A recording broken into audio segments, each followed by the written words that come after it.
Salut à tous, bienvenue dans ce nouvel épisode du Hoop Culture. On est ravis de vous retrouver en cette fin de week-end qui, je l'espère, a été excellent pour vous, ou de début de semaine si vous nous écoutez sur les plateformes ou que vous nous découvrez une fois de plus sur la page YouTube de Reverse Basket Session.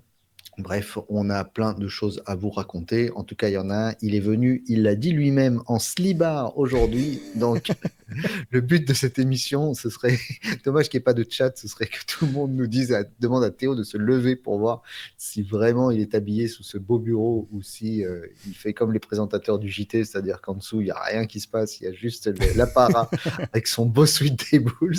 En tout cas, comment ça va, Théo? Mais écoute, ça va très bien. Je tiens à préciser que je suis en slibard métaphorique. Donc, non, non, j'ai trop de respect pour les auditeurs de Hoop Culture pour me pointer en caleçon.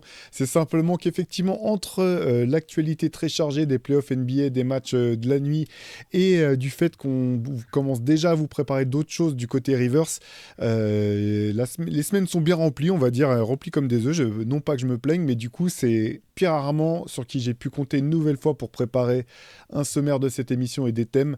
Donc c'est pour ça, je lui confiais que voilà, j'étais ravi de pouvoir faire cette émission avec lui une fois de plus, parce qu'en plus, je sais que je peux compter sur lui pour qu'on se retrouve toujours avec des sujets à aborder. Et la force d'un vrai rédacteur en chef, c'est d'inverser le faisceau de la preuve, ce qui fait que comme il a dit qu'il y avait des nouveaux projets Rivers et je ne suis pas au courant, j'ai l'impression, moi, d'être en slibard, du coup. Merci beaucoup, Théo, déjà de cette humiliation publique. Pas du tout, pas du tout. T'inquiète pas, c'est qu'on en est au début, mais les D'accord. informations viendront bientôt. Bon, bah, ce qui est bon à savoir. Ben, pas mal d'informations il y a eu cette semaine quand même. Alors, vous savez, comme toujours, on enregistre en fin de semaine. Donc, on est peut-être, même sûrement en retard par rapport au calendrier des playoffs et par rapport à tout ce qui est en train de se passer. Nous, on enregistre le jeudi midi. Pour info, hier, Minnesota a éliminé les Warriors et Boston a battu New York enfin à Boston. Donc, voilà où on en est nous, pour l'instant, avec des séries, enfin deux séries qui sont toujours en cours. Lorsque vous verrez ce podcast, on en saura bien sûr plus sur les finales de conférence normalement. Théo, je connais ta fierté de dire que tu es journaliste et de partager cette profession. Tu as appris cette semaine que tu avais un nouveau confrère, et pas des moindres, du côté des États-Unis, puisque un certain Michael Jordan allait reprendre du boulot. C'est la crise pour tout le monde, mais bon, messieurs, les, les tarifs américains ont fait que ces fameux droits de douane font que tout le monde est obligé d'un petit peu d'arrondir les fins de mois. Apparemment, Michael Jordan en avait besoin et donc va se retrouver avec un rôle où on ne sait pas encore exactement de quoi, mais normalement de sorte de consultant. Et donc, ma première réaction, c'est de savoir, bah, toi, ce que tu en penses de l'arrivée du GOAT dans le paysage audiovisuel américain. Et on connaît qu'il est difficile pour tout le monde et qu'il est sans pitié. Eh ben écoute, je suis très curieux de voir ce que ça va donner. J'étais vraiment très surpris, voilà, étonné de voir que Jordan voulait se mêler à l'affaire. Il est plutôt très discret, il est même carrément discret quand même depuis sa retraite. Euh, j'ai du mal à voir si ça va lui aller en fait. Ce costume, le côté sortir des punchlines cinglantes rapidement, être dans l'analyse vraiment de ce qui se passe. Je suis pas comment circonspect peut-être pas, mais je suis pas certain pour l'instant que ce soit le genre de costume qui lui aille. J'ai hâte de voir ce que ça va donner. Je sais pas ce que t'en as pensé toi. Je suis très inquiet. Je vais pas te mentir. Je vais pas te mentir. Je suis très inquiet pour plusieurs choses. Un, j'espère que de la même manière que Almami, la semaine dernière, nous expliquait que quand il se déplace, il y a un service d'ordre de chef d'État. J'espère qu'il aura un service de communication alors j'allais dire de la Maison Blanche, surtout pas, mais de niveau élite. Parce que le gars, on le sait, est totalement étranger aux réseaux sociaux et à tout type de polémique, à part quand il veut bien parler dans certains documentaires, mais sinon, jamais il a participé à un podcast, jamais il participe à ces choses-là. Il est ultra discret, chacune de ses apparitions publiques est ultra commentée, mais ultra maîtrisé également. Euh, le fait de se retrouver, alors dans quelle mesure il va être là? Est-ce qu'il va être là comme un consultant de type, tu sais, le fameux arbitre au moment où il demande un challenge et t'as le gars qui est en coulisses dans son camion vidéo et qui donne son avis sur l'histoire? Est-ce que ça va être ça, genre, on lui demande son avis, oui, et on s'en va? Mais s'il se retrouve sur un plateau face à un Stephen A. Smith, un Charles Barkley, et j'ai peur que ça parte en bagarre de moi j'en ai 6, toi t'en as pas, moi j'en ai, tu vois, est-ce qu'il est, est-ce qu'il est prévenu que la moindre hot take peut, pendant des semaines, lui retomber sur la gueule? Je sais pas. Donc, je suis un peu inquiet parce que le côté GOAT de Jordan, une grande partie aujourd'hui est là grâce à sa discrétion, grâce au fait que c'est un personnage enfin, énigmatique, limite fantomatique, dans le sens où quand il apparaît, c'est limite divin, tu vois, dans le sens médiatique du terme. Et là, savoir qu'il va être beaucoup plus présent, beaucoup plus... Enfin, je sais pas si ça m'intéresse vraiment, parce que c'est prise de position. Alors certes, c'est des machines à même hein, dans The Last Dance, quand tu parles du glove, quand il s'engueule avec Asia Thomas, etc. Mais je sais pas. Je sais pas si j'ai vraiment envie d'avoir son avis sur certaines choses, et je préfère le garder avec une aura incroyable, tellement du fait de sa rareté, quoi. D'autant que voilà son palmarès en tant que directeur sportif ou du moins évaluateur de talent est quand même pas très glorieux. Donc est-ce que tu as vraiment envie d'avoir son avis sur le talent des joueurs, la manière de jouer, etc. Limite, tu m'as envoyé du rêve là quand tu m'as parlé des moments où on voit Steve Javi là qui est Mm. comment dire la pièce qui revoit les images pour donner son avis sur l'arbitrage. Ça serait, pardon, je pense le cas de figure parfait, tu sais, qu'il soit comme dans The Last Dance avec son verre de cognac ou de whisky à la main, un cigare dans l'autre main, et puis que une fois, trois fois pendant un match, on bascule et qu'on le voit et qu'on lui demande son avis, et que tu vois son niveau d'ébriété qui grimpe au fur et à mesure du match et qu'il soit juste dans des phrases de type t'es un personnage un peu à la Guignol, quoi,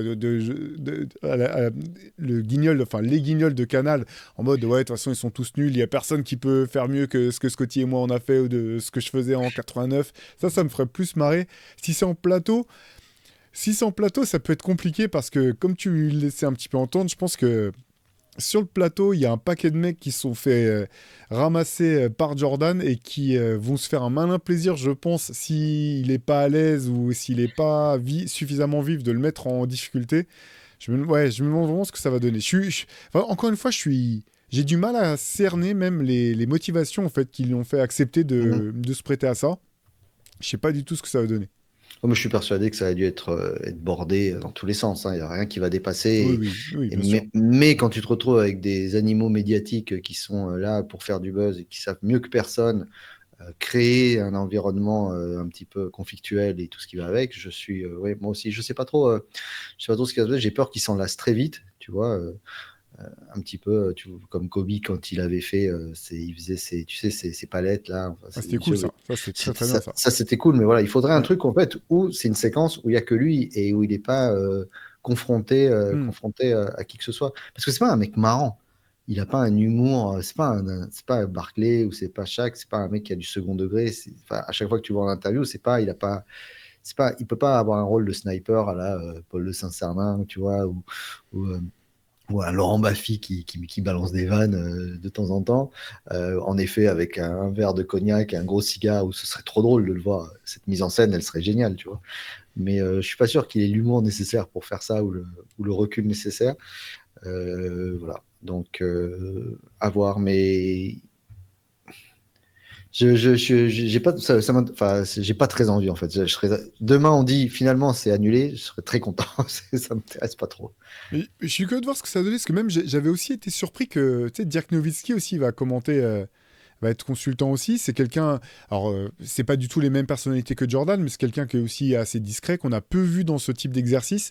Mm. En tout cas, c'est intriguant quand même. C'est intriguant, mais ouais, enfin, je vais redire ce que tu disais, Pierre Armand. Je suis ouais, curieux de voir comment ça va être orchestré et quel Mm. sera son rôle en tout cas là-dedans. Dirk, en plus, c'est un type d'une bienveillance c'est sans nom, c'est un type adorable. Donc bon, à voir ce qui va se passer. Et surtout, à voir avec qui il va faire ça Ouais. et avec qui il va se retrouver. s'il se retrouve avec Paul Pierce et notre ami Gilbert, bon, compliqué. Steven Smith, d'ici là, sera peut-être déjà président ou. Président, bien sûr, ouais. Il sera en campagne, il sera en train de récolter des fonds. Bon, les playoffs continuent. Une question auquel vous avez répondu déjà dans le CQFR, mais une stat intéressante qui est sortie.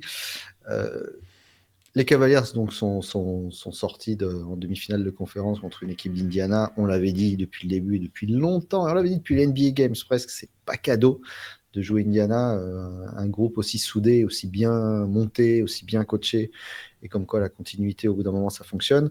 Il y a cette stat intéressante qui est sortie. Les Cavaliers, cette année à la maison, c'est 36-5 contre le reste de la NBA, c'est 0-5 contre les Pacers. Alors, est-ce qu'on en arrive à un blocage absolu ou, à ton avis, est-ce que, bon, il y a ces histoires de blessures, bien sûr, on a vu un Donovan Mitchell qui a rien lâché, et en effet, il y a toujours ce débat, est-ce qu'on doit jouer blessé en playoff ou est-ce qu'il faut faire attention? Il a prouvé qu'on pouvait un petit peu tout faire.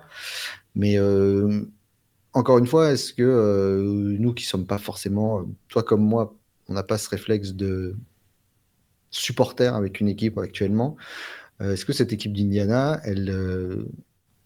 enfin, c'est cool aujourd'hui de dire, moi je suis pour les Pacers. C'était rare de le faire, mais finalement on se rend compte que cette année, c'est plutôt cool de le dire en disant, nous, à Liberton, je te l'avais dit, il n'était pas sous-coté, etc. Mais qu'est-ce que tu penses de cette stat et finalement ça devient un blocage, peut-être la création d'une future rivalité?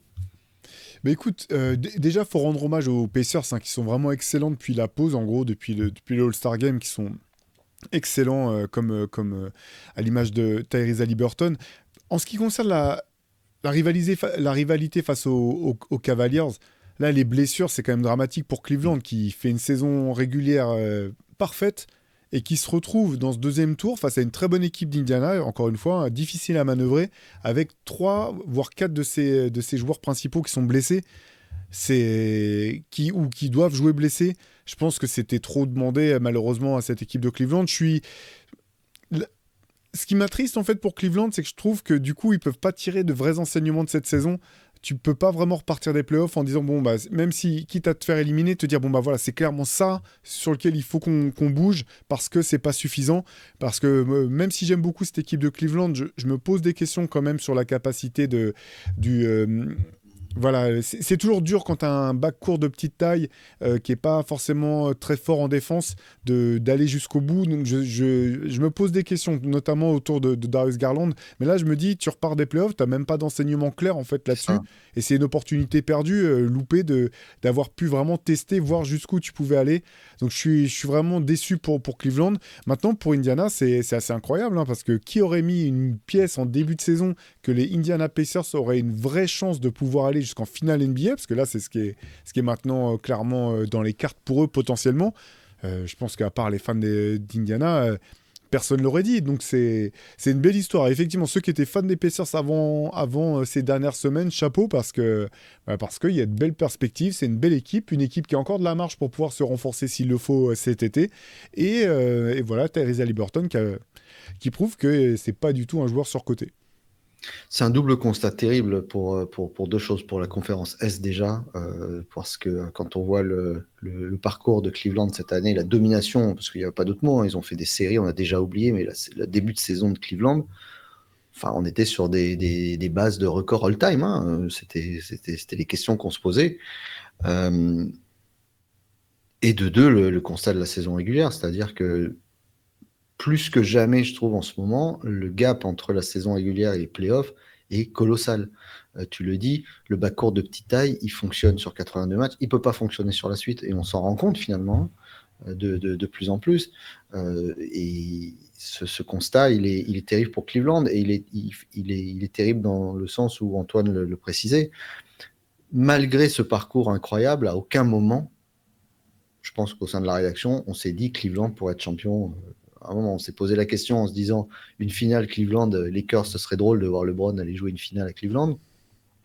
Mais enfin, moi, je les ai jamais mis dans la peau d'un favori, même si ils ont désossé Miami, ça en était honteux, et qu'on se dit que c'était une belle équipe. Je les ai jamais mis loin, enfin, au potentiel champion, quoi. Vraiment, et c'est terrible parce qu'on se rend compte que qu'est-ce qui manque à cette équipe, en effet, pour passer le cut? Et c'est la phrase la plus terrible, c'est toi qui l'as dit, dans le sens où on n'a aucun enseignement qui sort de cette campagne de playoff. Ouais, du coup, je sais pas trop ce que va faire Cleveland cet été.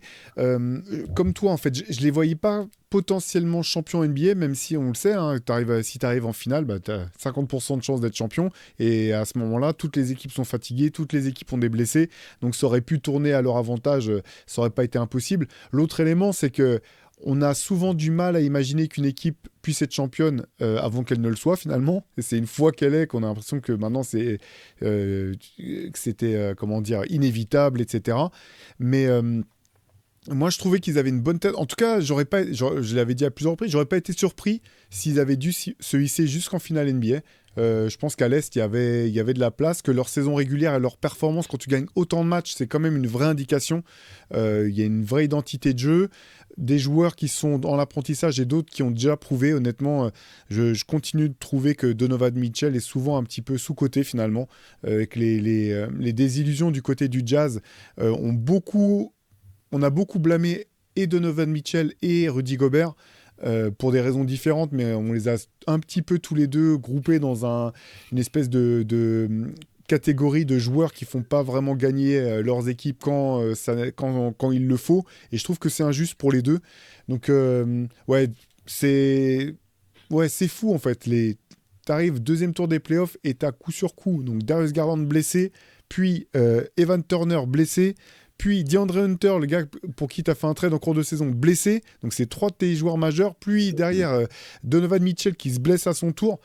C'est impossible en fait. Aucune équipe peut survivre à ça, je pense. Si, les Cleveland de 2015 avec LeBron, où tout le Ouais. monde tombe, mais c'est pareil. Mais LeBron n'était pas blessé. Tout le monde est tombé autour de LeBron. Tu vois, Tu te ouais. retrouves trop court, mais bon, si t'as pas ce genre de truc, bon, j'espère que l'an prochain, on pourra dire un gros mea culpa, puisque c'est ce qu'on aime le plus faire, hein, parce que Cleveland sera allé encore plus loin et on dira, voilà, mea culpa, ils avaient trouvé les solutions. Parce que le mea culpa, finalement, c'est un terme impressionnant à dire, important à faire, un constat important à faire qu'on fait souvent en fin de saison. Et il y en a eu plusieurs cette année. Mais il y a quand même un mea culpa avec un je peux pas, mea culpa, et derrière, il reprend derrière. Et je sais, Théo, je te ferai un jour un t-shirt avec ta fameuse phrase, ne me parlez plus jamais. Tu vois de qui je veux parler. C'est une phrase qui a fait le tour des rédactions, qui a fait un buzz énorme. Stephen A. Smith a failli la reprendre, Théo l'a dit, ne me parlez plus jamais. Il a même pas dit ne me parlez plus, il a dit ne me parlez plus jamais de James Harden, dont tu avais fait un mea culpa en milieu de saison, enfin quelques semaines avant. Donc tu étais passé d'un ascenseur émotionnel de toute l'année, un roller coaster permanent avec James Harden pour Théo, énervé début d'année, mea culpa milieu fin, et alors là, après c'est ne me parlez plus de James Harden. Et je trouve que cette année on a fait quelques mea culpa. Un qui est évident pour Julius Randle, je crois. Je pense que c'est même le plus gros qu'on puisse faire depuis le début de la post-season. Le match qui fait encore hier soir, donc dans la nuit de mercredi à jeudi pour ce match à élimination directe, enfin élimination pour les Golden State Warriors. C'est un meilleur match en playoff, certainement. Je l'ai vu faire. Et puis un autre, je pense, de ma part, même si j'ai toujours défendu, même si j'ai toujours dit que je le kiffais pas, j'arrivais pas à me passionner pour lui.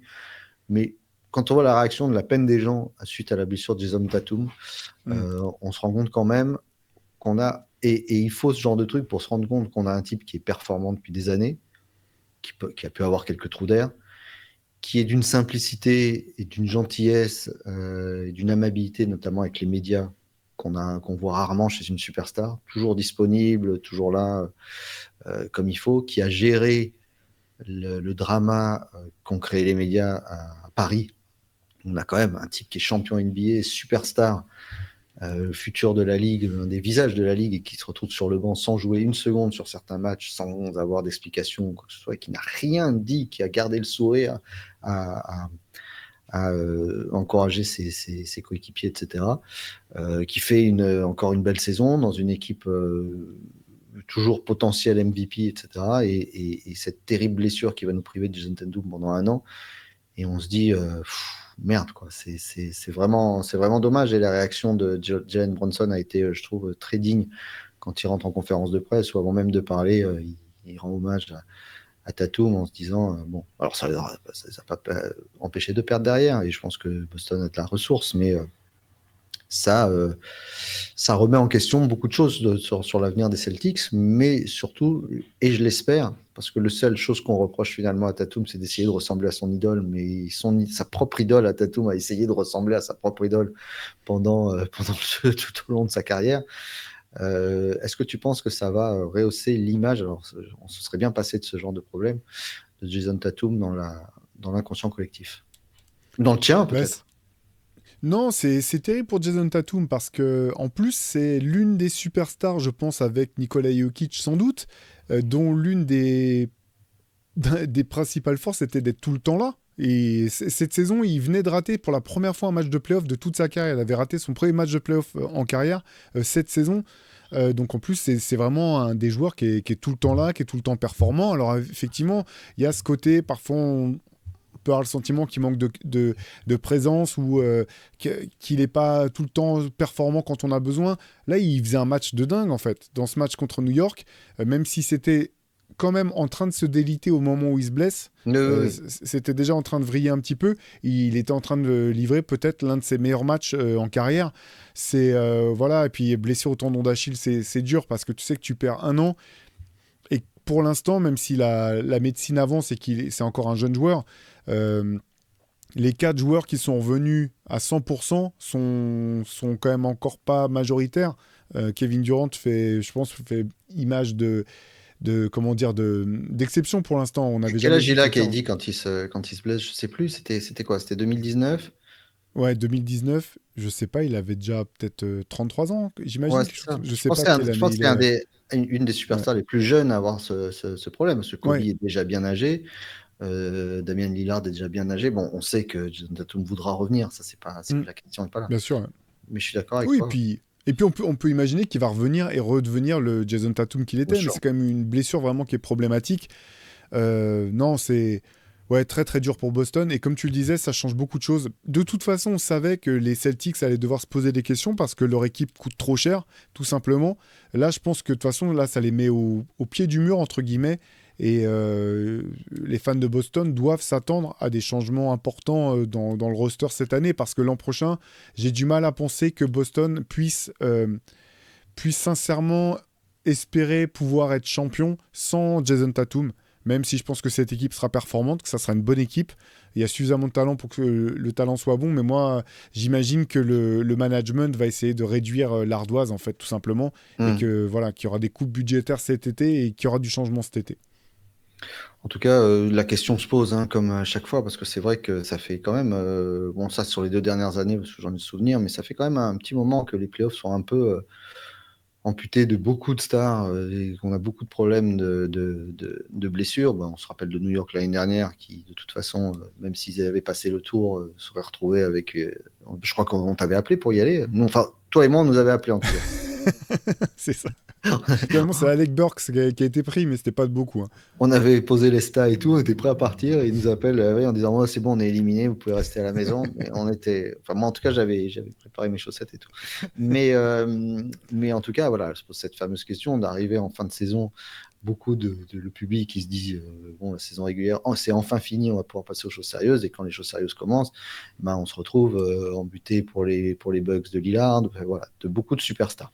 Donc la question se pose, est-ce que la saison est trop longue, ou en tout cas avec trop de matchs. Mais la question à NP, ce qu'elle va dire, c'est c'est son modèle économique, et surtout, enfin, est-ce que les joueurs ont vraiment envie de jouer moins de matchs? Parce qu'ils ont des contrats pour 82 matchs, avec chaque match joué en moins, c'est de l'argent en moins. Donc est-ce que les joueurs eux-mêmes, parce qu'on ne voit pas finalement de levée de bouclier de la part des joueurs, du syndicat, des joueurs, pour dire, nous, c'est trop, il y a trop de sollicitations, parce qu'il y a ça aussi, il y a énormément de sollicitations commerciales à côté, de sollicitations médiatiques à côté, avec les réseaux, toutes ces choses-là qui tournent autour, hein.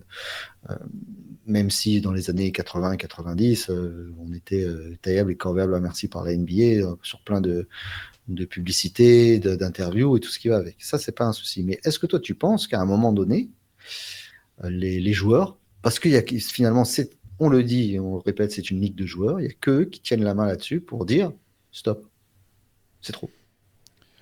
Je pense pas pour la raison que tu as avancé, c'est parce que les salaires sont indexés quand même sur, sur le nombre de matchs aussi et sur, voilà, sur les revenus générés par les matchs qui sont disputés chaque saison. Donc je vois pas les joueurs choisir en tant que groupe de se dire on va gagner moins d'argent. Si la question c'était de jouer moins de matchs mais garder les mêmes salaires, oui, ça j'imagine que oui. Mais sinon je pense pas parce que finalement alors bien sûr, quand on pense à NBA, on pense aux très gros salaires et au salaire maximum tout de suite, mais c'est pas l'essentiel des joueurs de cette ligue en fait. Et l'essentiel de ces joueurs de cette ligue, plus ça va, plus comme dans le reste de la société, en fait, le fossé se creuse entre les très très riches et puis, alors je me plains pas, enfin comment dire, je demande pas à ce qu'on se plaigne pour les smicards entre guillemets de la NBA, hein, vu les sommes qui sont engendrées, mais malgré tout, je vois pas du tout les joueurs accepter de revenir sur les salaires pour jouer moins de matchs.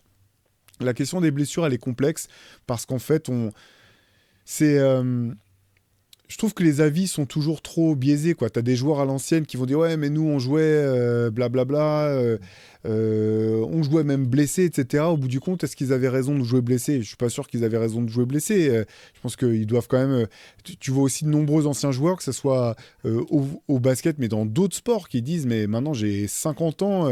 Est-ce que je vais pouvoir courir après mes petits-enfants? Est-ce que Enfin, il y a ces questions que tu te poses pas quand on as 20 et que tu regrettes peut-être quand tu es plus âgé. Elles sont compliquées, ces questions, parce que je trouve que même, la même manière, tu sais, qu'on dit c'est moins physique aujourd'hui que dans les années 90, c'est pas tout à fait vrai, en fait. C'est-à-dire qu'il y a moins de contacts, mais les joueurs courent beaucoup plus, en fait. Quand tu vois le nombre de... Voilà, les allers-retours, le rythme de jeu est beaucoup plus intense, au bout du compte. Donc, ce sont des questions différentes, des époques différentes. Heureusement, la science, que ça soit du côté préparation, récupération, et puis la médecine, pour ceux qui se blessent, a progressé. Donc, ces joueurs-là reviennent mieux, quand même, malgré tout. Mais... je suis pas sûr qu'on verra une diminution du nombre de matchs. J'en serais très, très, très, très étonné, quoi. Après, dans les blessures, il y a toujours ce fameux, entre guillemets, facteur chance, où il y a une espèce de Bien sûr. fatalité qui tombe là-dessus. En effet, vous avez des joueurs comme LeBron qui prennent beaucoup de contacts, comme Jordan à l'époque, puisque on en parlait tout à l'heure, qui en ont pris tant et plus et qui n'ont pas connu de graves blessures. Donc, est-ce que c'est oui, un facteur chance, un facteur de prendre soin de son corps différemment? Je pense que quelqu'un comme Jason Tatum, quelqu'un qui fait très attention à tout, qui n'est pas quelqu'un dans l'excès, un joueur ni un personnage dans l'excès. Donc cette blessure est compliquée. Le seul débat, c'est que c'est un débat sans fin, dans le sens où il y a ce fameux, pour éviter qu'on en arrive là, il y a ce fameux load management qui fait que ça biaise un petit peu parfois la saison régulière, notamment l'attribution des trophées ou les classements en fin de saison. Et puis finalement, on se rend compte que ce load management, parfois, on a beau se reposer, ça pète derrière quand même. Je suis d'accord avec toi, c'est un débat sans fin et il n'y a que les joueurs qui tiennent la main et les joueurs, eux, ils tiennent la main où il y a des billets verts dedans et celle-là, ils la lâcheront pas. Ça, je suis bien persuadé. Mais tu vois, sur le load management, on sait maintenant que la NBA peut faire tomber des amendes, en fait, à des Bien clubs sûr, mais il n'y a, feraient pas de jouer si leurs joueurs. longtemps, ouais, c'était pas le cas, quoi. C'est pas le cas, mais je trouve ça compliqué, en fait. Parce que je me dis, mais qui est la NBA pour déterminer que, par exemple, Jokic doit jouer après un back-to-back? Enfin, tu vois, moi ça me pose vraiment problème parce qu'en fait, moi, je suis pour que les joueurs et les franchises aussi puissent protéger la santé des athlètes et ce principe d'amende, je le trouve pas clair, en fait. Tu vois, je le trouve pas clair et d'une certaine manière, je trouve que c'est faire preuve d'ingérence aussi dans la vie même des athlètes en leur disant non, vous avez qu'à jouer. Que le club dise à un joueur, écoute, on te paye tant, il faut que tu joues, c'est une chose. Après, le joueur est quand même libre quand même de ses actes. Le fait que la NBA s'en mêle, même si je comprends le côté, toi, tu as dépensé $200 pour venir voir jouer ton joueur préféré et il est pas là parce qu'il se repose, t'es dégoûté. Mais oui, mais bon, c'est pas les jeux du cirque non plus. Ah oui, non, je suis d'accord, mais de toute façon, on est aux confins entre la fatalité et l'hypocrisie, parce que de dire, nous, on t'oblige à jouer, mais on veut faire attention, c'est les joueurs en premier, il faut faire attention à eux, mais en même temps, si c'est sur la télé nationale, c'est interdit que vous jouiez pas. Enfin bon, tu vois, c'est jeu du cirque, quoi. Donc Hmm. c'est toujours cette histoire on est sur un business, pas un business, et un business, Théo, dont on a beaucoup parlé cette semaine, parce que la loterie a beaucoup fait parler. Parler à tel point que la Ligue a été obligée de sortir des vidéos du tirage au sort, parce que c'est quelque chose qui n'est pas télévisé, pour montrer que ça a été bien régulier, tellement il y a des... Alors maintenant, en plus, en 2025 et dans les années à venir, ce sera de pire en pire, il y a des théories du complot qui sortent.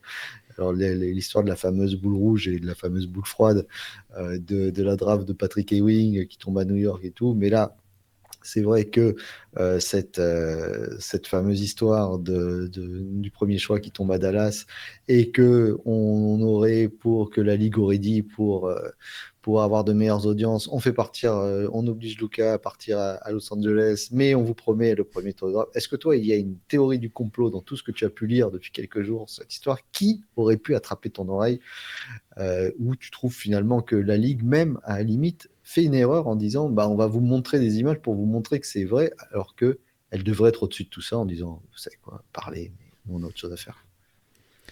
Écoute, moi je suis pas du tout branché sur les théories du complot, que ce soit celle-ci ou d'autres. Je pense que souvent, d'ailleurs, il n'y a pas besoin de chercher bien loin, hein. La plupart des grosses arnaques sont juste sous nos yeux, hein. Y a pas C'est besoin, vrai. elles sont pas cachées. Donc non, je crois pas à la théorie du complot. Par contre, ce qui est drôle, effectivement, c'est que ça fait 2 fois dans la même saison où des gens sont obligés de prouver que c'est bien eux, par Shams Charania qui avait dû dire après avoir annoncé le trade de Luka, non mais mon compte n'a pas été hacké, hein, c'est vrai, c'est une vraie information, c'est bien moi qui ai tweeté ça. Là, c'est la NBA qui est obligée de montrer les images du tirage au sort, c'est assez cocasse pour ce qui est de Dallas.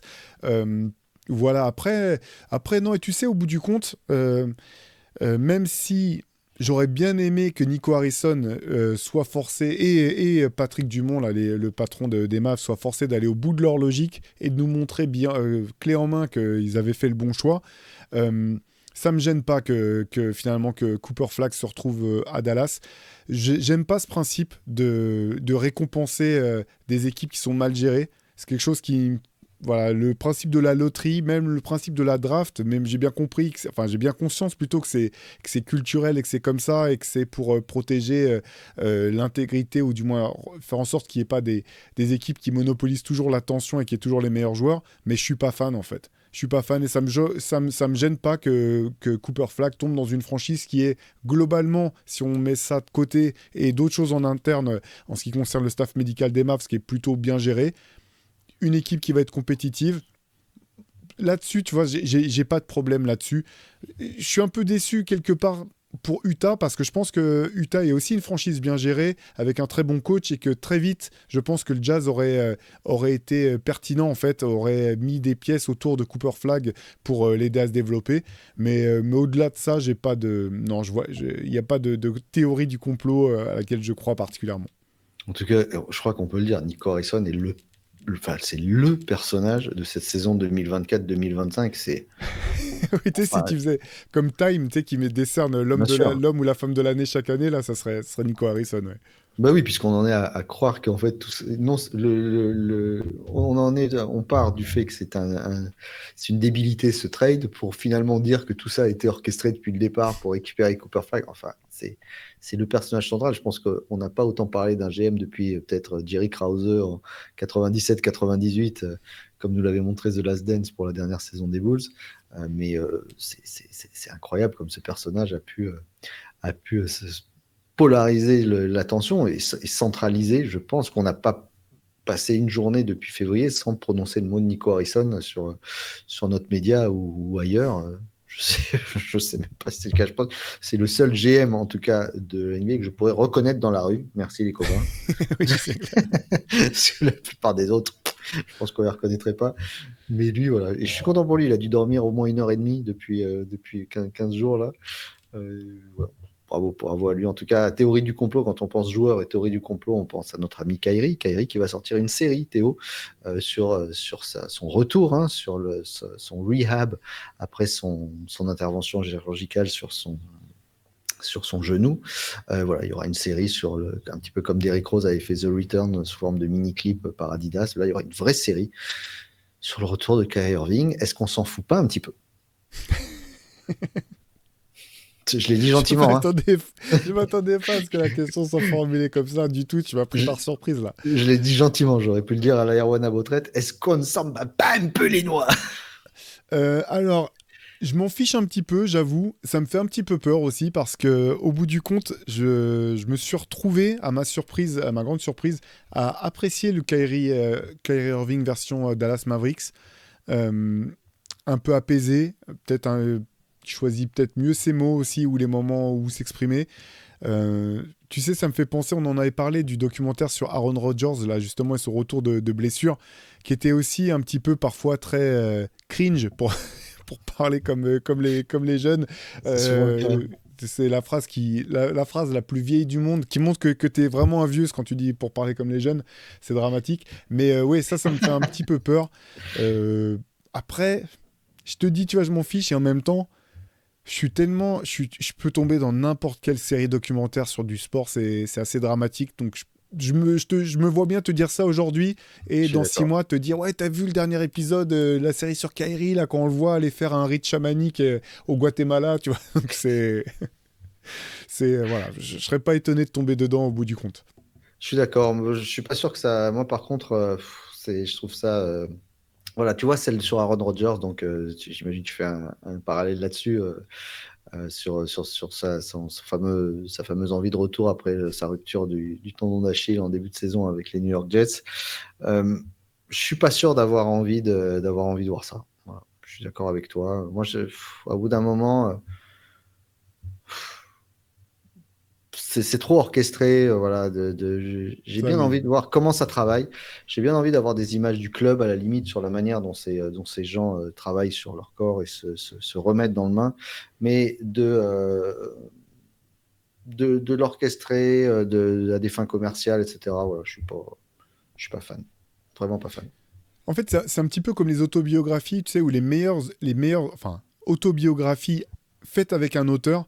Les Hmm. meilleures, c'est celles qui sont faites avec des journalistes, en fait, et souvent, je trouve, ou des journalistes établis, parce que c'est celle où tu sens que, quand même, l'intérêt du journaliste, il a été creusé un peu plus loin que ce que aurait fait un simple, comment dire, rédacteur qui est là pour raconter de la façon la plus jolie possible la vie de quelqu'un.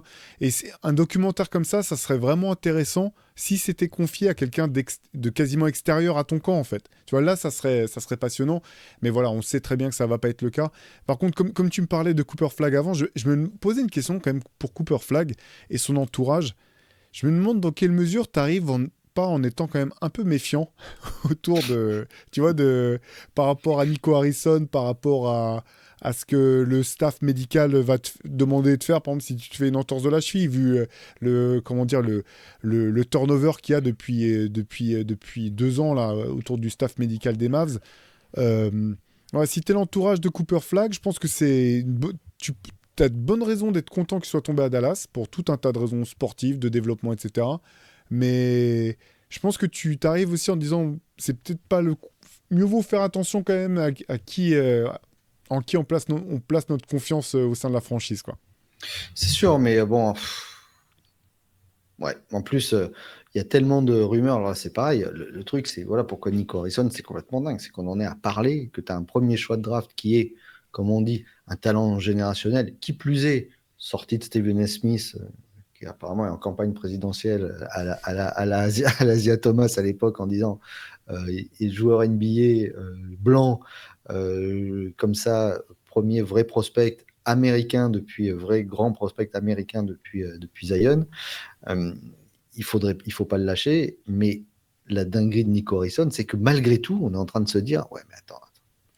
Et s'il le lâche pour avoir Giannis et pour avoir machin et pour avoir bidule, ce qui ne serait jamais arrivé, on se posait pas la question quand Zion est parti à New Orleans en disant, attends, est-ce qu'ils vont le garder ou est-ce qu'ils feraient pas all-in sur Zion pour récupérer une autre. Alors que là, on se rend compte que il a ouvert une porte en grand à laquelle personne s'attendait et où tout le monde s'engouffre en permanence. Et on dirait que c'est un puissant fond, quoi. Ouais, ouais, ouais. Non, non mais t'as raison. Ce qui est fou, c'est qu'on se pose la question parce qu'effectivement, surtout avec Cooper Flag et tout ce qu'on entend, et surtout vu ce par quoi ta fanbase est passée depuis quelques mois, parce que manifestement, donc Nico Harrison est le propriétaire des Mavs. Disons, il savait pas que Luka Doncic était plutôt apprécié par les fans sur place, que les gens aimaient bien ce gars-là. Là, je pense qu'ils ont pu commencer peut-être à se rendre compte qu'effectivement, quand tu as un joueur talentueux qui a été drafté par ton équipe, à qui on prête un futur de Hall of Famer, bah, étonnamment, les fans s'y attachent. Donc là, enfin, c'est le coup de bol, mais totalement dingue, où on te file le prochain. J'ose espérer qu'ils ne seront pas assez fous pour s'en débarrasser, ne serait-ce que pour des raisons purement d'image et de marketing. Si tu veux pouvoir revendre un jour dans ta vie des maillots des Dallas Mavericks, tu as peut-être intérêt à garder un jeune potentiel, même si on ne sait pas ce qu'il va donner encore clairement, que le potentiel c'est bien, mais que des mecs qu'on nous a annoncés comme des futurs superstars, on en a connu, ils ne sont pas tous allés au bout. Au moins là, tu as une fenêtre en fait de 4 ans, si tu fais pas n'importe quoi, où tu vas pouvoir revendre de l'espoir à une franchise, à des fans, je veux dire. Tu vas pouvoir leur revendre même des places pour qu'ils viennent voir les matchs. Ouais, là, je pense que c'est impossible qu'ils ne gardent pas Cooper Flag, mais bon. Comme tu m'aurais demandé le jour ou la veille du trade de Luka Doncic, je t'aurais dit non, c'est impossible, il n'y a pas un GM qui est assez fou pour trader Luka Doncic, ou du moins pour le trader dans les circonstances dans lesquelles ça a été fait. Donc tu as raison, on peut pas tout à fait se dire que c'est impossible. Voilà, trois mots qui ne vont pas ensemble, impossible, Mavs et revendre. Ça ne fonctionne pas dans quel que soit quel que soit le sens dans lequel tu parles de ça. Moi, Nico, s'il a vraiment des Bullocks, il file le 77 à Cooper Flag. Et alors là, mec, Tu sais que j'y ai pensé, hein. C'est pour te dire la là, folie on des rigole. choses, quoi. C'est que c'est ça des premiers trucs auxquels j'ai pensé, quoi. Mais bon. Et en fait, si tu es vraiment fort, tu lui donnes le 77 et tu vends des t-shirts avec marqué flag FLA et les 2G, c'est le 77 à l'envers comme ça.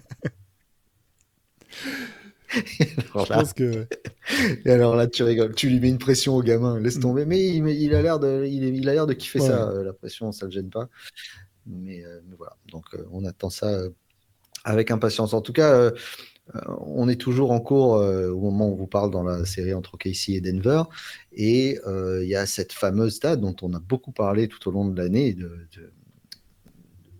Nikola Jokic, qu'à chaque fois que Jokic marque trop, Denver perd. Voilà, dès que Jokic passe la barre des 40 points, généralement, c'est jamais bon signe.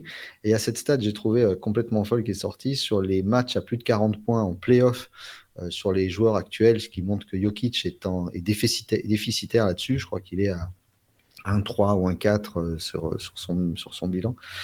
Mais j'ai vu cette stat qui, les deux premiers, c'est KD, avec 14 matchs à plus de 40 points en playoff. Il est à 8-6. Et LeBron, qui est à 18-11.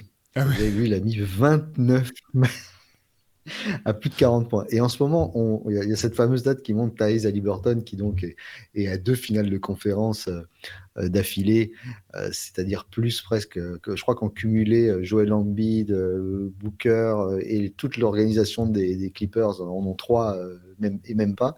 C'est plus que tout ça.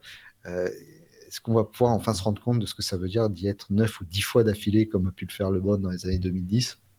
Donc c'est fou. Et donc 18-11 sur les matchs à plus de 40 points pour LeBron. Donc le deuxième en a 14 et LeBron en a 29. Ouais, c'est dingue. C'est... Voilà, j'ai trouvé que c'était dingue comme Carrément. stat. Elle est absolument sans intérêt, mais je trouve un petit peu dingue. Je vais rebondir sur un joueur. Peut-être que tu vas te rappeler Anthony Bowie. Est-ce que tu te rappelles d'Anthony Bowie? Anthony Bowie? Non, non. Joueur du Magic, Ouais. d'Orlando. Et je sais pas si c'est pas lui, il faudrait le vérifier. Peut-être qu'on pourrait le vérifier là. Qui, tu sais, dans un concours de dunk, veut partir et qui, en fait, il fait un lay-up. Il veut faire un dunk renversé. Il fait un lay-up horrible. Enfin, Ça, bref. je m'en rappelle par contre. Ouais. En- voilà, Je je crois regarde que c'est pour le voir même. sa Tu tête. vois. Je t'écoute, Anthony pardon, Bowie, je regarde en même temps, faut que je revoie sa tête. Je t'écoute. le, le 19 mars 96, tu sais, on parle toujours des triples-doubles honteux. Tu sais, celui où tu essayes de trouver le truc. Ouais. Et ben, je savais pas qu'Anthony Bowie avait certainement un des plus dégueulasses qui soit. Écoute bien ça, on est le 19 mars 96. Le Magic mène 111-91 dans un match, donc c'est gagné contre les Pistons, et dont le coach est Doc Collins, donc c'est le coach du Magic de mémoire, Brian Hill, c'est ça, hein, à cette époque-là. C'est l'époque Shaq, la grande époque Shaq Penny, ou avant qu'il se fasse sortir par Chicago, sweeper par Chicago. Et il reste donc 2,7 secondes. Détroit prend un shoot histoire de réduire le score. Anthony Bowie prend un rebond, son 10e rebond, et il est à 9 passes. Écoute bien l'histoire. Il prend le rebond et il demande un temps mort. Lui-même, il demande le temps. Pour... Il demande le temps mort pour pouvoir remonter le ballon au milieu de terrain. D'accord. Brian Hill, le furax, mais furax, quoi. C'est-à-dire, lui donne sa tablette en disant démerde-toi, moi je veux rien savoir, je veux pas participer à cette parodie. Anthony Bowie met en place un système. Doc Collins laisse ses joueurs sur le bord de terrain, genre il les fait pas rentrer sur le terrain. Donc se retrouve l'équipe du Magic, remise en jeu pour Bowie, qui donne à un gars qui dunk dans les 2 dernières secondes pour arriver à 113-91. 10e passe décisive d'Anthony Bowie. Triple-double. Hein, triple-double, donc je te laisse imaginer dans quelle mesure. Doc Collins part super énervé avec Anthony Bowie qui essaye de lui expliquer, l'autre il veut rien entendre et tout, il trouve ça honteux. Qu'est-ce que tu serais prêt à faire, toi, Théo, pour avoir ton premier et seul triple-double de ta carrière? Est-ce que tu serais capable de faire un truc comme ça? Ah, déjà, c'est magnifique. Je connaissais pas l'anecdote. Je suis allé regarder le palmarès d'Anthony Bowie, qui a joué pas mal en Europe aussi. Je vois Milan, Kaunas, Athènes, la Fortitudo Bologne, etc. Qu'est-ce que je serais prêt à faire pour avoir un triple-double? Est-ce que déjà tu ferais un truc comme ça, c'est-à-dire d'utiliser le système, c'est-à-dire tous les ressorts possibles pour y arriver, c'est-à-dire je sais pas, de prendre un shoot et de rater exprès pour pouvoir prendre 2 rebonds et arriver à 10, tu vois. Non, alors déjà, la première chose, c'est que je suis incapable de te dire. Alors, je sais qu'il y a des assistants qui leur Tu donnent tiens, les stats. tiens pas le J'ai compte dans jamais ta le compte tête, dans ouais. ma tête. Et autant, parce que moi, j'ai ce côté traumatisant, enfin, de mec traumatisé plutôt après une défaite. Je peux rentrer chez moi, me coucher et tout. Et à 2 h du matin, c'est toujours à 2 h du matin, les yeux grands ouverts, je fixe le plafond. Et là, je me fais ma petite séance personnelle du match. Et je revois action par action. Et là, je peux te dire. Je peux te dire combien de points j'ai marqué. Je revois tous les paniers ratés. Je revois tout. Les balles perdues et tout. Là, donc là, donc vers 3h, 3h30 du matin, quand j'ai fini de revoir le match, là, je peux te donner mes stats. Il n'y a pas de problème. Mais en temps réel, non, j'en suis incapable. Mais. Non, c'est fou. Non, je pense pas. Je pense pas avoir ce côté-là, ce côté truqueur. C'est le plus fou que j'ai vu, moi, enfin, de mes yeux, dont je me rappelle, c'est Ricky Davis qui avait essayé de s'envoyer le ballon contre son propre panier pour aller chercher son dernier son Mm. dernier rebond. Ce qui est interdit. Il est interdit de faire ça. Et c'est interdit. Tu peux pas volontairement tirer sur ton propre panier. Mais très belle anecdote là sur Anthony Bowie. Toi, qu'est-ce que tu aurais été prêt à faire, toi? Oui, non, mais parce que finalement, les gens, ils se rappellent forcément. Enfin, là, tu regardes les stats d'Anthony Bowie, tu vas dire, il a fait un triple-double dans sa carrière, mais personne ne se rappellera Oui. comment il l'a fait, surtout un joueur un petit peu obscur comme celui-là. Donc, lui, c'est peut-être ce qu'il s'est dit. Il avait vraiment envie de l'avoir, ou il en avait peut-être jamais été aussi Oui, près. ça, Et que probablement. du coup, il devait être à, je sais pas, 12, 9 et 9, et d'un coup, il est à 12, 10 et 9, il lui reste 2 secondes, et le mec pète un câble en se disant, je veux arriver à ça. Peut-être qu'ils ont des clauses dans leur contrat qui leur donnent 50 000 $ pour un triple double. Tu sais pas, en fait, tout ça. Ça, on ne sait pas pourquoi c'est une telle obsession Bon, dans un sport de stats, ça c'est sûr, hein, les analytics je pense, faussent un petit peu aujourd'hui. Certaines perceptions peuvent avoir les joueurs de leur propre manière de jouer. Moi, ce que je serais capable de faire, je sais pas, déjà, il faudrait que je joue 6 heures pour faire un triple-double. Donc c'est, ça dépend quel triple-double. Un 10 et 10, à la limite, il faudrait du temps pour les rebonds, mais pour le reste, ça peut aller. Mais pour un triple-double comme Jokic, où les mecs, genre en 25 minutes, des fois, ils font 32, 16 et 12, bon, je sais pas comment c'est humainement possible. Je sais pas, je Non, comprends pas. c'est clair que c'est fou. À l'inverse, tu sais, ce qui est sympa, je trouve, c'est quand tu vois que c'est les coéquipiers qui s'organisent pour donner un triple-double. Cette année, il y en a eu un très chouette du côté des Clippers, là, où il manquait une passe à Ivica Zubac et ils mettent en place voilà, une action où ils redonnent la balle tout de suite à Bogdanovic qui marque le panier. Ça, c'est cool, tu vois, parce que tu sens que, Oui, mais c'est un voilà. ensemble, il n'y a pas de gêne, c'est pas cringe, comme tu dis. Parce que Bah là, oui, on est complètement. dedans, Et hein. puis tu sens que c'est les coéquipiers qui trouvent qu'il y a un truc cool pour leur gars et qui essaient de lui donner voilà, ce petit boost en plus. Mais quand c'est par toi-même, là, comme je te dis, le truc de Ricky Davis qui s'envoie la balle contre la planche, mais tu as envie de dire, mais dans quel monde on vit, quoi. Enfin, honnêtement, c'est même très problématique, hein, parce que si tu es GM ou coach d'une équipe, est-ce que tu as envie de garder un gars comme ça dans ton club? Je pense que c'est vraiment genre de trucs qui font que on se dit bon bah non, ce mec-là il est pas là pour son objectif, il dépasse c'est pas l'objectif, ce qui le fait rêver, c'est pas les objectifs collectifs, quoi. Après, arriver à faire 10, 10 et 10 dans une équipe où tu avais Shaq Penny, Denis Scott et Nick Anderson qui lâchaient jamais la balle, ça devait être une performance. Donc je pense que. Puis c'était peut-être un moyen de dire de bien se vendre aussi et de pouvoir. De pouvoir négocier un autre contrat avec d'autres clubs. Ouais. Voilà, Et je sais pas. Mais en tout cas, non, l'anecdote t'as raison. m'a Et fait. puis je précise, il y a des stars aussi qui ont fait ça, hein. Moi, Rajon Rondo, là, il y a un moment où Oui, il était sur ces séries de matchs en oui, oui. double-double, où il refusait vraiment des tirs parce qu'il voulait faire les passes décisives. Il y a l'année aussi où Will Chamberlain avait annoncé qu'il serait meilleur passeur de la ligue. Et il gueulait sur tout le monde dès que les mecs prenaient 2 dribbles après avoir reçu le ballon. Il voulait qu'ils shootent à chaque fois qu'il leur donnait la balle. Donc, c'est pas l'apanage uniquement Oui, oui. de joueurs obscurs qui veulent briller. Il y a pas mal de stars qui se sont livrés aussi à ce genre de choses, quoi. Oui, oui, oui. Je pense que si on revoit tous les matchs de Russell Westbrook sur la première année où il finit en triple-double, je pense que Steven Adams, il lui en Ah bah sort un nombre de ballons pour arriver à ce fameux truc. Ils s'y sont tous tu sais, mis, si hein. tu veux, C'était un vrai tu veux des travail ralentis, d'équipe, il y hein. a Steven Adams qui tient 4 mecs comme ça derrière lui, là, et Russell Westbrook qui va prendre Voilà. le rebond. Bon, après, cette année, en playoff, là, Russell Westbrook, notamment au rebond et au rebond offensif, il montre que c'est quand même un Ouais, monstre ouais, ouais. sur son poste au Quel rebond. animal. C'est un Ah, sacré machin, quoi. Ouais. quelle bestiole. Quel athlète. Je pense qu'on ne se rend pas compte encore, peut-être quand il arrêtera. Je pense que c'est un des plus grands athlètes de l'histoire de la Ligue. Tu sais, quand j'avais été aux Jeux Olympiques 2012, là, à Londres, le truc qui m'avait le plus fait halluciner sur Team USA, c'était la vitesse d'accélération de Russell Westbrook. Alors que dedans, tu avais Kobe, Durant, etc. Il y avait LeBron, enfin, l'équipe était folle, mais tu avais l'impression que c'était un jeu vidéo ou un dessin animé, en fait. Le moment, tu sais, où il pose le Mm. pied et boum, il accélère, c'était même choquant. Alors que tu dis, c'est les Jeux Olympiques, tu as les meilleurs athlètes du monde. Ouais, ouais. L'autre fois, je disais en blaguant qu'en ayant vu Yao Ming de près, je m'étais dit on n'appartenait pas à la même espèce animale.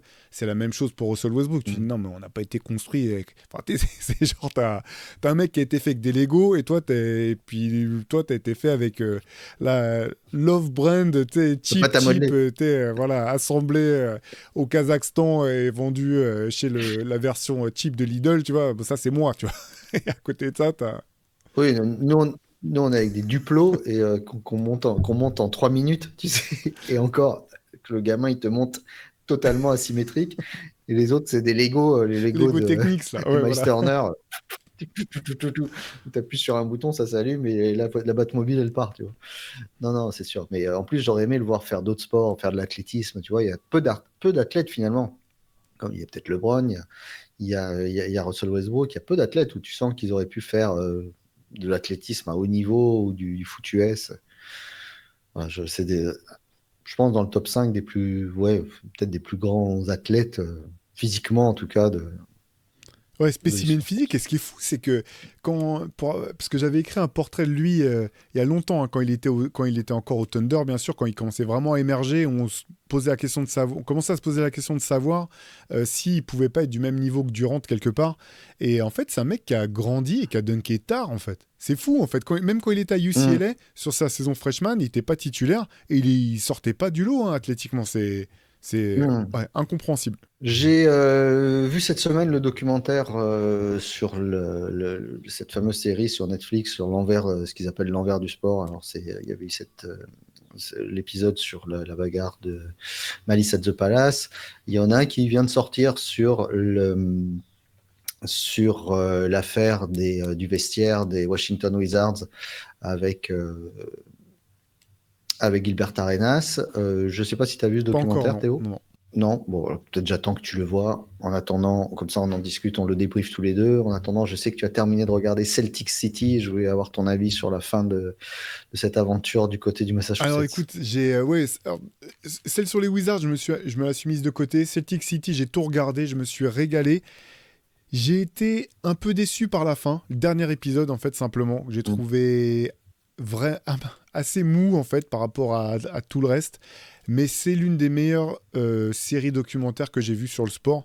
Et ce qui m'a plu en fait, c'est qu'il y a des stars. Certaines des stars du documentaire sont pas des gens sur qui j'aurais parié. Notamment, je trouve que Robert Parrish est incroyable dans tout le documentaire par son franc-parler, C'est sa fou. personnalité hyper atypique. Il est beau en fait. Je sais pas, tu vois, il est plus fin qu'avant, etc. Normal avec l'âge qu'il a, il a une gueule, il crève l'écran.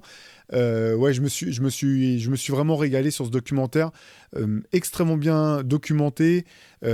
Tous les intervenants sont passionnants. Ils sont allés chercher des intervenants auxquels j'aurais jamais pensé. Tu as Bell Beef Devo, je savais même pas qu'ils venaient de Boston. Ces gars-là, tu les vois parler. Il y a le frère de Mark Wahlberg qui est central. Ouais, super série. Je sais pas ce que toi tu as pensé de l'ensemble au bout du compte. Je l'ai trouvé génial sur deux choses. C'est que c'est à la fois une déclaration d'amour sur les Celtics et sur la ville de Boston. Et en même temps, c'est à charge. C'est-à-dire que c'est toute la complexité de la ville où le réalisateur montre une ville que tu peux encore aujourd'hui détester complètement. Et c'est ce qu'on avait fait, c'était ce qu'il m'a à faire dans le MOOC sur Boston, hein, où il y avait une énorme partie sur le côté ambigu de cette ville de Boston notamment sur le racisme, sur la difficulté d'y faire appliquer certaines choses, sur les droits civiques et sur le combat de beaucoup de joueurs de Boston à ce niveau-là. Le personnage central reste Red Auerbach, bien évidemment, mais je suis complètement d'accord avec toi sur le dernier épisode, mais je pense que c'est dû à un truc technique tout bête, c'est que le grain de l'image d'aujourd'hui, ces images, cette caméra fantôme, ces images en 4K, etc., enlève un charme qu'il y avait dans ce grain passé de ces retransmissions des années 2000, début des années 2010, même quand on voit l'équipe de Doc Rivers, qui fait que limite, tu as l'impression qu'on nous ramène à la réalité alors qu'on regardait un vieux rêve. C'est vrai que l'équipe actuelle, bon, on l'a déjà dit, était moins kiffante au niveau, avec moins d'aura peut-être que les précédentes. Moi, ce qui m'a frappé dans l'épisode d'avant, c'est enfin, je sais pas, le-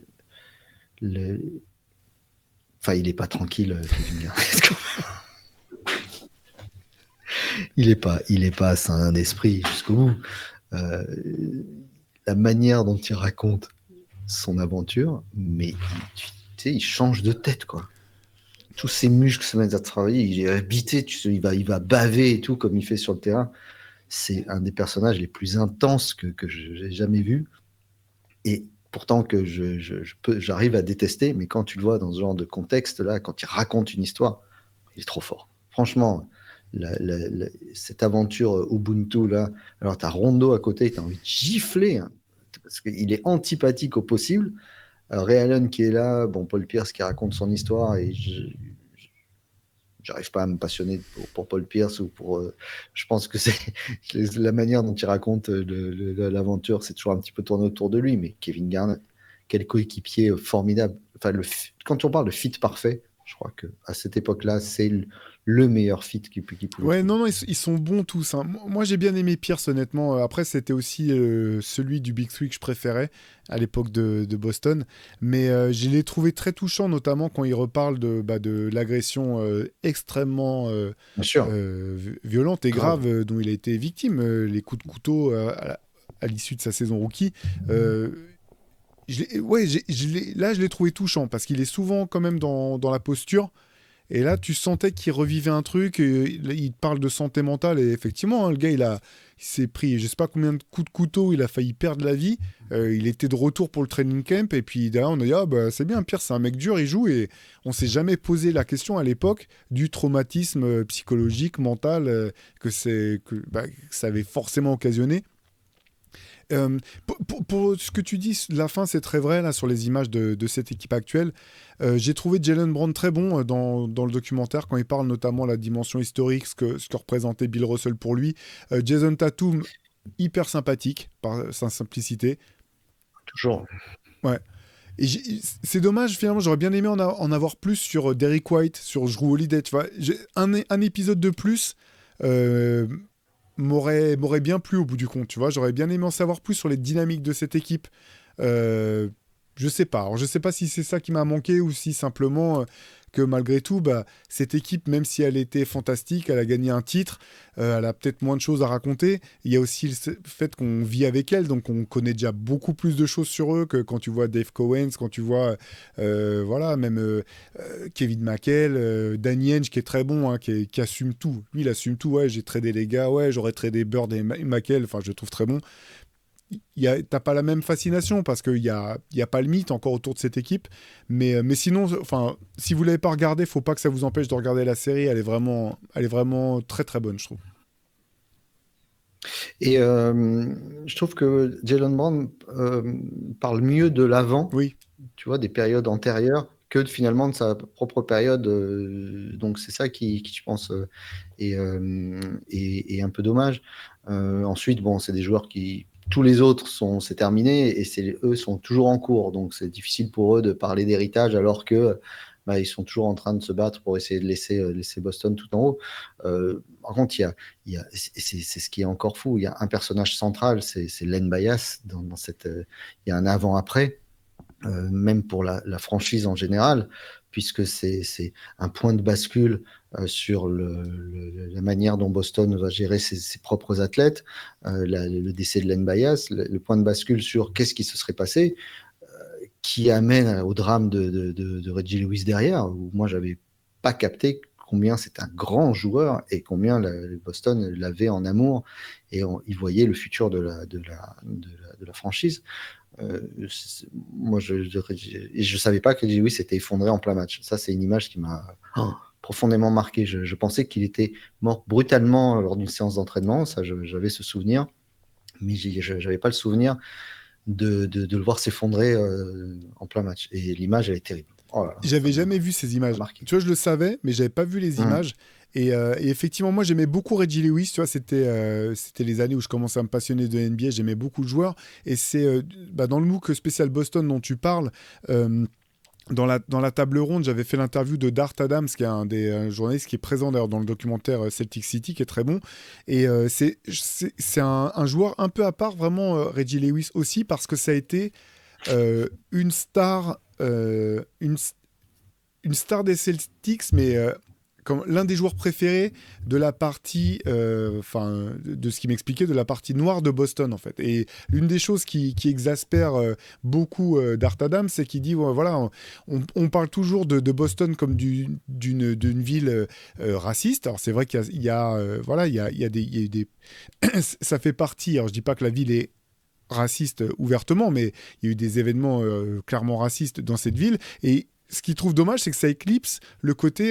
Il me disait, c'est comme s'il n'y avait pas de communauté afro-américaine à Boston, mais nous aussi on Ah, bien existe. sûr, ce Voilà, n'est pas nous le cas. aussi on a une riche histoire, etc. Et il me disait que voilà, Reggie Lewis c'était le héros de cette partie-là de la communauté de Boston et que c'est pour ça qu'il était, ce que tu disais, qu'il avait été aussi aimé, apprécié, au-delà bien sûr de ses talents incroyables de basketteur. Mais c'est génial parce qu'en effet, la ville et enfin, le personnage principal finalement de cette série.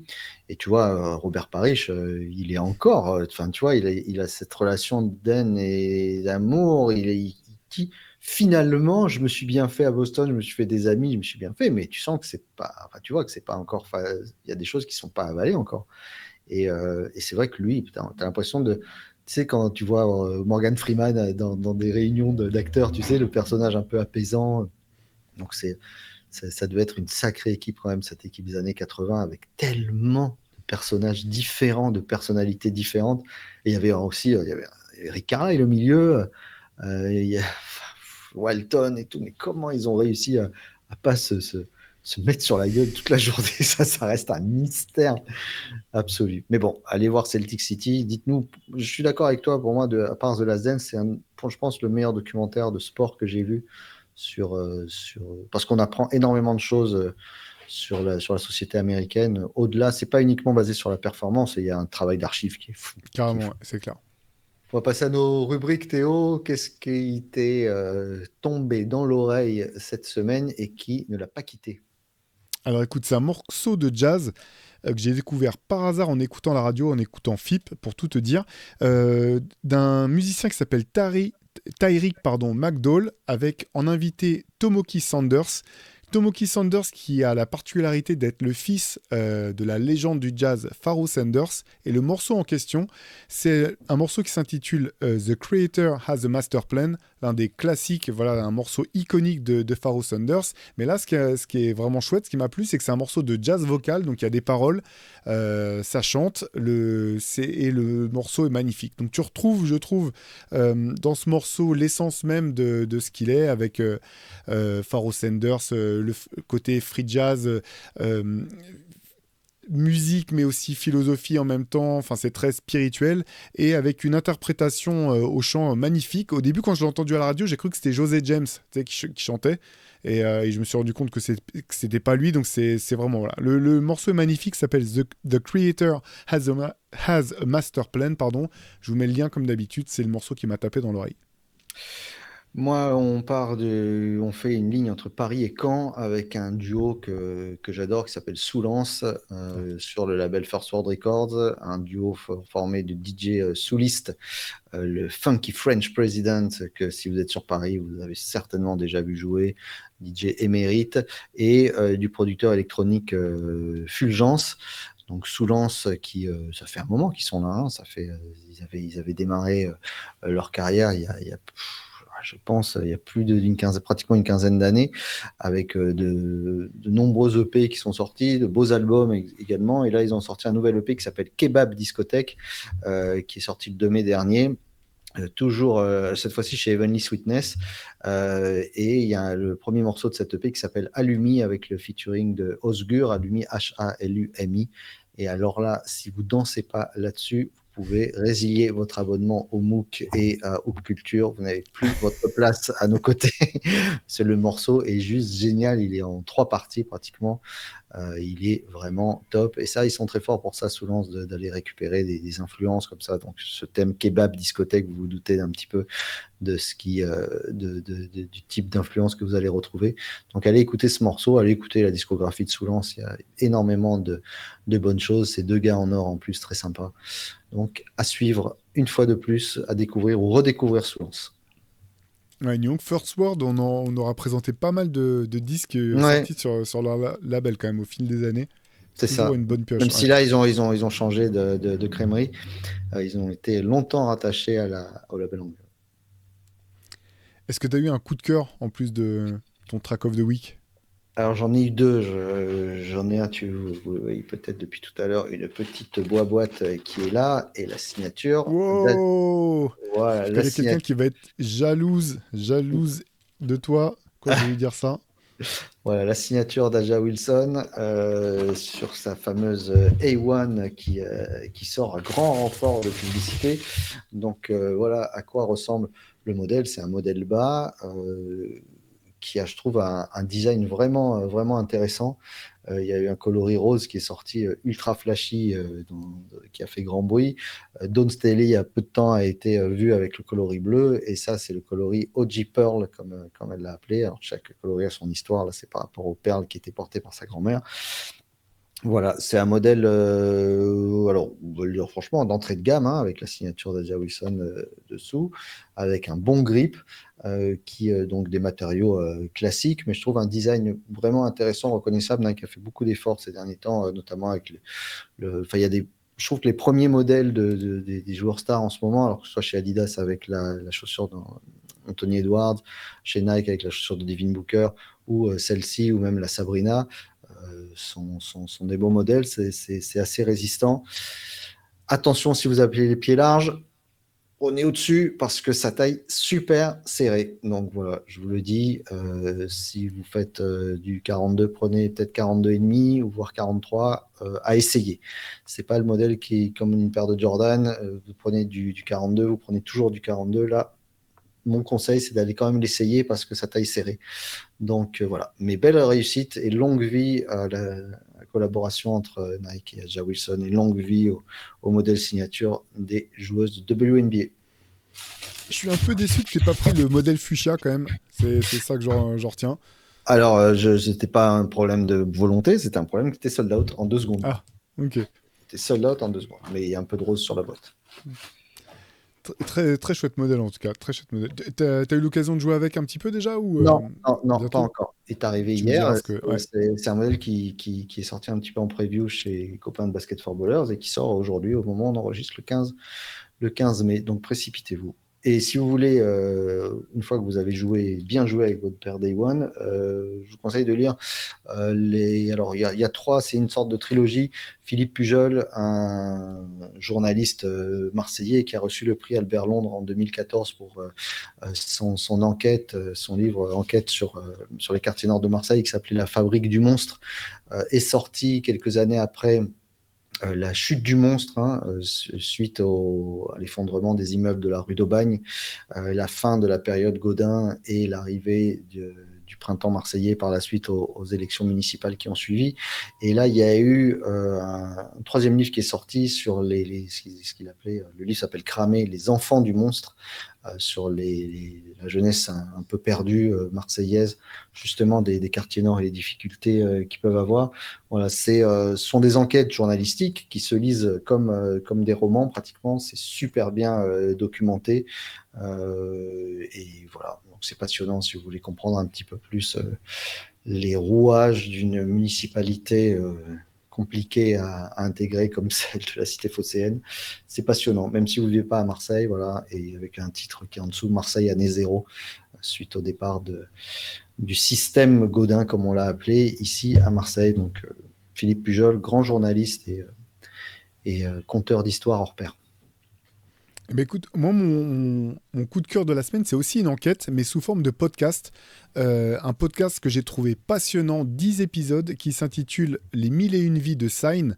Et en fait, Sign, pour ceux qui s'intéressent au graffiti, c'est un pionnier et une légende du tag et du graffiti français et parisien.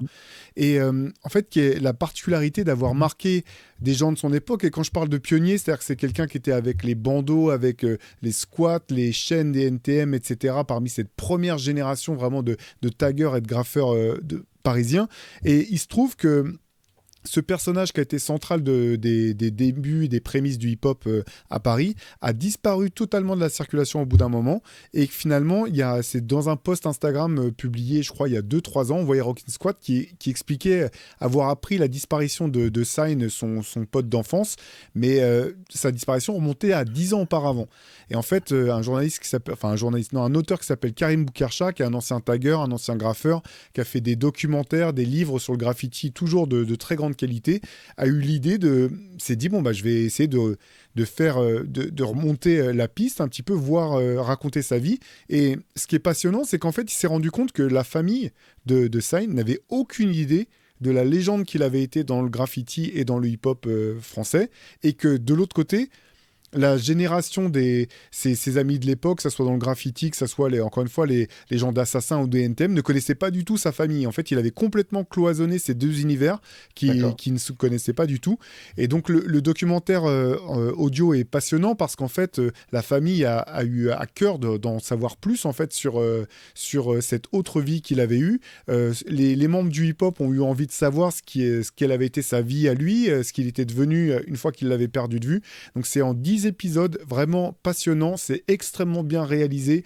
Euh, que ça soit par les témoignages, dedans t'as Vincent Cassel, t'as encore une fois Rockin' Squad, t'as Mod2, t'as vraiment t'as Cool Chain, tout un tas d'acteurs importants de la scène de l'époque.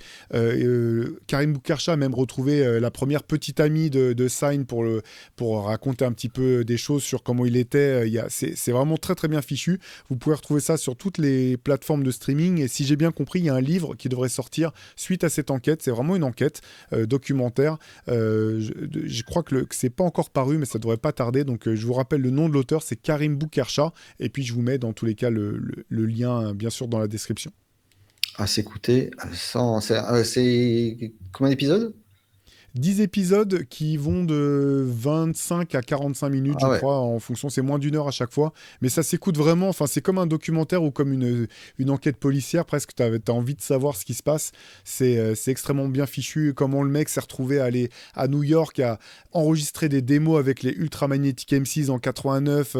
Il y a tout un épisode qui est vraiment à mourir de rire sur le concert de Run DMC qui est parti en couille à Paris, en baston avec les mecs qui font brûler le bus de Run DMC parce qu'ils ils ont cru que Run DMC les traitait de motherfucker alors que bon, bah, c'est un terme qui est courant dans la culture de l'époque, les mecs parlent pas anglais. Ouais, il y a des trucs très drôles, il y a des trucs très touchants, la fin est assez dure parce qu'on comprend, je vous révèle rien, mais ce qui s'est passé sur Sign et sur sa fin de vie, c'est vraiment assez poignant, mais c'est un travail extraordinaire. À découvrir. Vraiment, je vais y aller tout de suite parce que je ne connais absolument pas cette histoire et tu me l'as tellement bien vendue. Bah, écoute, c'est super compliment, merci Pierre Armand. Est-ce que tu as une relique? Ouais. On parle pas beaucoup de basket. Alors, nous, on en parle beaucoup, mais dans la presse quotidienne française, même sportive, c'est pas rarement le basket. Et alors, on va pas dire à la une et n'est pas à la une de l'équipe, mais en tout cas sur les pages 2 à 6, encore moins Théo en 2007. Mais le 16 juin 2007, il fallait quand même que l'équipe rende hommage à Tony Parker qui vient d'être champion de nouveau. Et tu vois, il y a quand même, on parle basket, hein, c'est-à-dire que il y a beaucoup de, tu vois, toutes les pages sont là il y a beaucoup d'interviews et tu vois, c'est sûr, un paquet de Ah pages quand ouais. même. Voilà.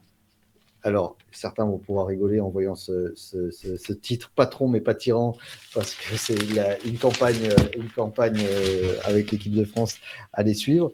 Mais voilà, tu vois, avec ici des interviews avec Eva Longoria qui était là, on voit apparaître en ce moment avec Thierry Henry, et des interviews, on voit Henry dans l'histoire, la folie de Ginobili, voilà. C'était assez marrant. Et puis, petite histoire perso, tu me disais que j'allais faire une envieuse en montrant la paire de chaussures, mais moi j'ai une histoire un petit peu particulière. Alors, c'est par le hasard de Tony Parker, puisque ma fille est née le jour de ce fameux match où il est MVP, et mon fils est né le jour de ses 40 ans. Donc tu vois, j'ai Tony Parker qui me suit en permanence dans l'histoire familiale. Donc c'est vraiment, encore une fois, une anecdote sans intérêt, mais voilà, c'est marrant. Donc, c'est des magazines que j'avais gardés à l'époque où l'équipe ne coûtait qu'1,90 € et avait son fameux grand format qui n'a plus maintenant, il est de moitié, ce qui est plus pratique, faut être honnête. Du coup, dis la vérité, t'avais acheté ce journal à cause de Tony Parker ou parce que c'était le jour de la naissance de ta fille et que tu voulais avoir les quotidiens de la journée? Alors, je remets en contexte. Ma vie est née le jour, quelques heures après la fin de ce match, qui donc était pour nous le 15 juin, puisqu'on était dans la nuit, mais aux États-Unis, c'était le 14. Ok, Mais ok. voilà. Et donc, quelques heures après, t'es parti accueillir la petite. à clinique. Mais c'était assez marrant et cet enchaînement, c'était vraiment une journée de gloire, quoi. Ouais, tu m'étonnes. Je comprends que t'aies gardé ça, c'est beau en tout cas. Très très beau. Tu sais, moi, dans le MOOC spécial Miami, alors qui est derrière moi de l'autre côté, voilà, ici, tu m'avais posé la question, tu m'avais fait, voilà, la gentille. Non, c'était, je sais plus si c'était dans Hoop Culture. Oui, c'était dans Hoop Culture. Tu m'avais demandé de quoi on parlait du côté musique. Et je t'avais dit que j'avais parlé de Two Live Crew. Et regarde ce que j'ai ressorti, moi.